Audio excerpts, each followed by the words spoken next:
Well, there's nothing like spending a nice cold day in the apocalypse. Unfortunately, I could not do any more car videos because, unfortunately for the gods of Colorado, they decided to forsaken us with a fate crueler than the virus.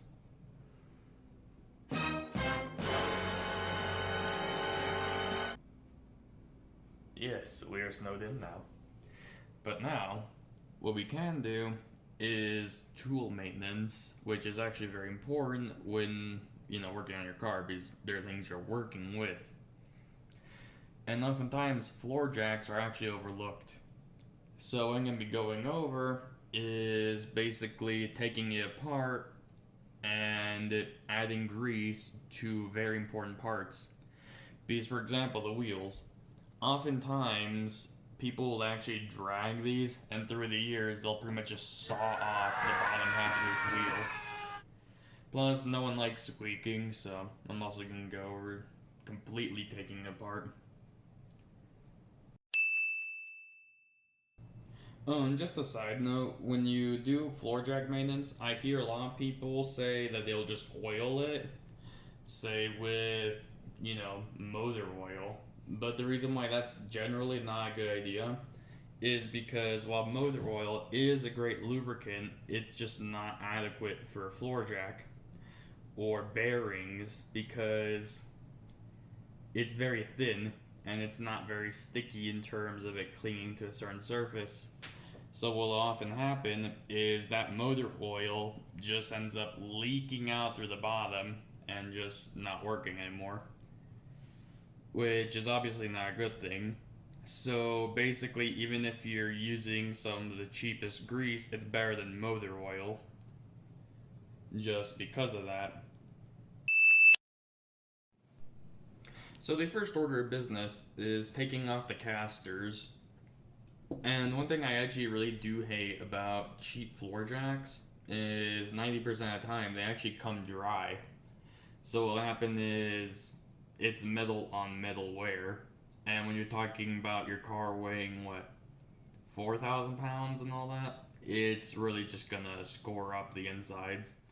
So this is preferably what you want to do when you buy a floor jack.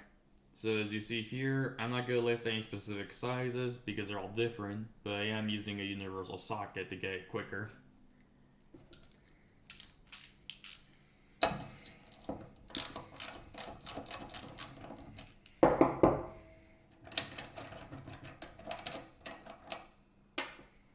So you get one wheel off. Now you want to keep these safe because they're what your wheel spins on. In this case, it's actually not dry. That being said, the grease is less than desirable. So in most cases, once you take your wheels off, these bearings on top will actually either be dry or the grease is just cooked on them. In my case though, I still feel like changing out the grease for something better because this is honestly some of the cheapest grease I've had. And if you can, with mine though you can't, as you can see, these are riveted on, so you can't take off the wheels, so you can't actually add any grease to the actual rotating mass. So in this case, what you do is you can essentially just get a screwdriver, dip it in grease, and just put it on the inside there and just spin it till it spreads.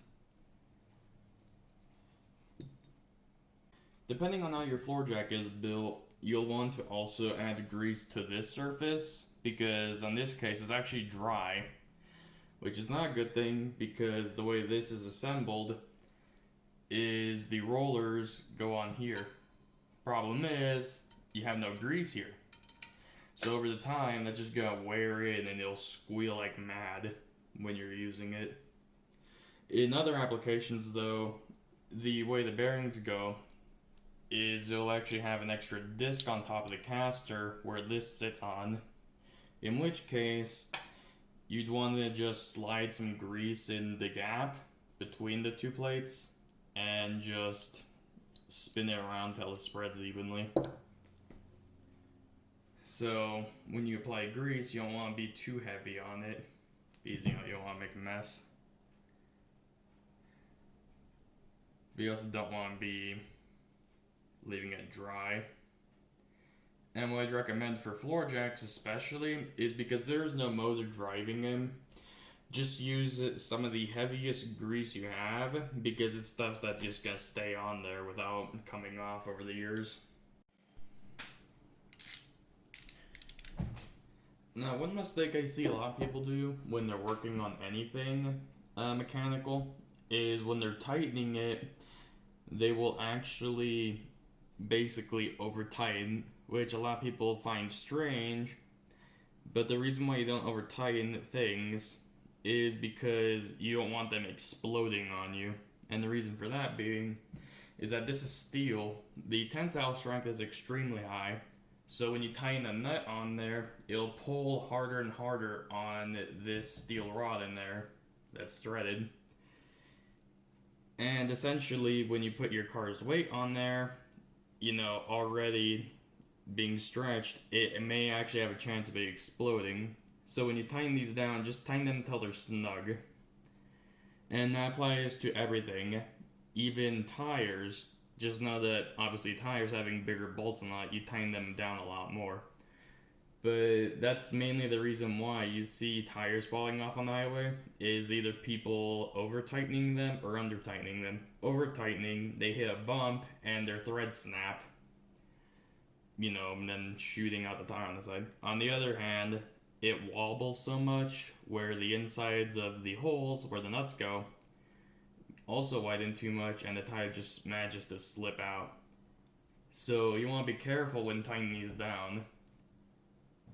So when you're done with the Mac, you want to start with the front wheels. And the thing about the front is that it's a solid axle construction. So what will often happen is that there's no bearings 90% of the time for the front end, which can cause a hell of issues because here is where the pivot is for the jack. So when you're talking about like all the way being here, this is actually farther in the front than in the rear. So oftentimes these will actually experience the most wear, and I bet you when I take that off, you will see scoring on the inside of that dowel or shaft or whatever it's called. So same deal as last time, find the socket that fits these and just take them off. Well, what do you know? Turns out I was wrong. These things do not ride on the rod on its own, although most of the time they do. Instead, they have a bushing of sorts, but the problem is that this bushing is completely dry. So after a few years of these things running around, they're probably cast iron or cast aluminum, it's gonna start squealing like mad. And I'm not sure if the camera picks this up, but you can already see some scoring on there, which is not a good sign because over the years it just gets much, much worse. So, focus. As you can see, it's a very soft metal because it is like turning into a powder as it wears out, which is not always a bad thing because these things are more expensive while these are cheap. But the fact of the matter is that these no one is really gonna buy, so your best bet is just to add some grease and, well, extend the longevity. And oftentimes with this, I do not have the proper grease for this because what this looks like, so there's many ways about going over metal. One of them being powder injection. Powder injection means that there's going to be little microscopic pores in the metal. So when you get grease, this stuff is not the proper stuff. You want to buy a moly lithium grease or a molybdenum disulfide grease, because then the inner pores will be filled up by the molybdenum particles. But for my use case, that grease is decent, so it should just work fine. And with this, you can pretty much use as much grease as you want as long as you don't make a mess.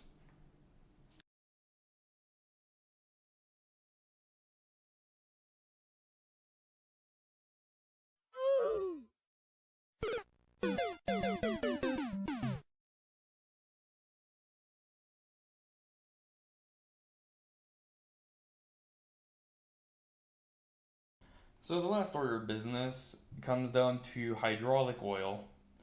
Now a lot of people don't know this, but most jacks actually have this. It's actually made out of rubber, and it's just a plug for the reservoir. And a lot of times, a lot of people don't know this, but you have to actually change out the hydraulic oil once every 5 years, I think, because over time moisture gets in and stuff. Now, last time I did it on this, I don't have a set of pliers on me, so I can't do it right now. I didn't have jack oil, which you can pick up for like $6 a quart, but so far brake fluid has actually been working out really well, and my guess is just because brakes are also hydraulic, so I wouldn't be surprised if they're mostly the same. But other than that, you've pretty much just gone over most of the surface things, and now that you have, you'll notice that your wheels actually don't make noise now. Well, at least mostly not any noise. And, oh yeah, a lot of people tend to complain about their jacks also going low after they sit a while. That will actually oftentimes come down to having air in the system. So essentially, just to empty out all the air, you just want to pump it up all the way to the point where it can't go any higher, because there's actually like a mechanism built in there, like a valve or something, that will vent out any excess fluid. And in this case, air likes to rise higher. So when you have this thing up all the way, you can actually bleed it out by pumping it all the way, probably 5 times. And if that still doesn't work, it might mean that your fluid leaked out. And on mine, that actually has happened, and it's the reason why I had to add brake fluid. Because if you look down here, you notice that it's got wetness to it, and that's because the seal here is just starting to wear out. But yeah, don't worry about it just leaking like that if it's minor, because if it's in the reservoir, that means when you're jacking up, nothing's really going to leak out. When you do want to worry though, is when the actual hydraulic in here leaks, because that means it could potentially be a hazard. But other than that, that's pretty much all there is to jack maintenance.